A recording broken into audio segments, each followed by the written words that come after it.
গত কয়েকদিন যাবত আমরা রাজ্যবাসী সবাই তো বন্যার কবলে ছিলাম।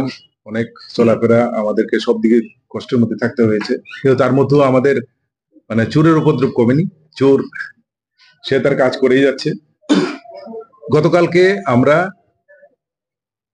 গোপন সূত্রের ভিত্তিতে একটা গাড়ি আটক করা হয়, যে গাড়িটাতে ব্রিজের লোহার যে ব্রিজগুলি আছে, যেগুলি বন্যায় এফেক্টেড হওয়ার পর কিছু কিছু ব্রিজ ভেঙে গেছে ভিতরের, বিশেষ করে ভিতরের এলাকায়, ওই ব্রিজের লোহার প্লেটগুলি খুলে নিয়ে বিক্রি করার উদ্দেশ্যে এগুলিকে এনেছিল।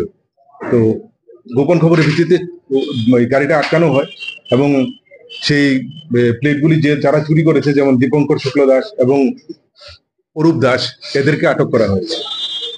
তো আটক করার পরে ওদেরকে জিজ্ঞাসাবাদ করা হয় বিভিন্ন চুরির বিষয় নিয়ে, যেহেতু তারা এই চুরির কাজগুলি সংঘটিত করেছে।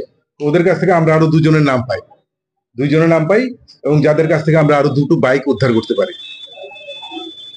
তো এই বাইকগুলি গত একটা 9 তারিখে, একটা 15 তারিখে চুরি হয়েছিল। একটা চুরি হয়েছে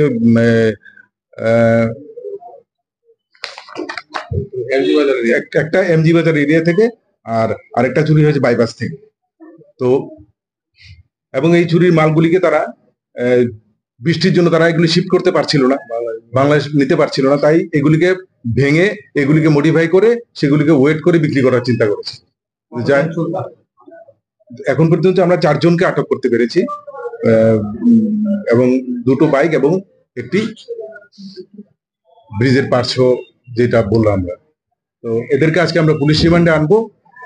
ধারাবাহিকভাবে জিজ্ঞাসাবাদের পরে যদি আরো অন্যান্য চুরির ঘটনার সঙ্গে তারা জড়িত থাকে, তাহলে ওই চুরির মালগুলি উদ্ধার করবো এবং অন্যান্য যারা অ্যাসোসিয়েট আছে ওদের গ্যাং মেম্বার, ওদেরকেও আমরা অ্যারেস্ট করবো।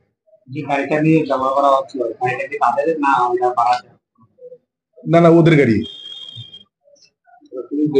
এরা চুরির জন্যই গাড়িটা ব্যবহার করে। টাটা এইচ, নাম্বার হলো TR01 AU 1558। ওই তো ইয়েতে সাধুটিলা, রবীন্দ্রনগর আর সাধুটিলা ঠিক মিডলে যে জায়গাটা, সেখান থেকে।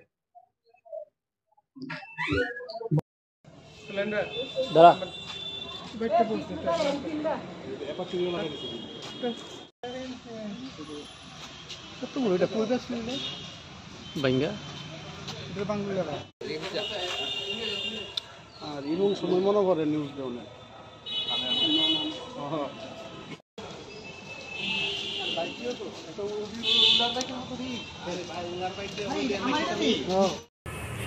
একটু পিকচারে গাড়ি সময় পাইলাম।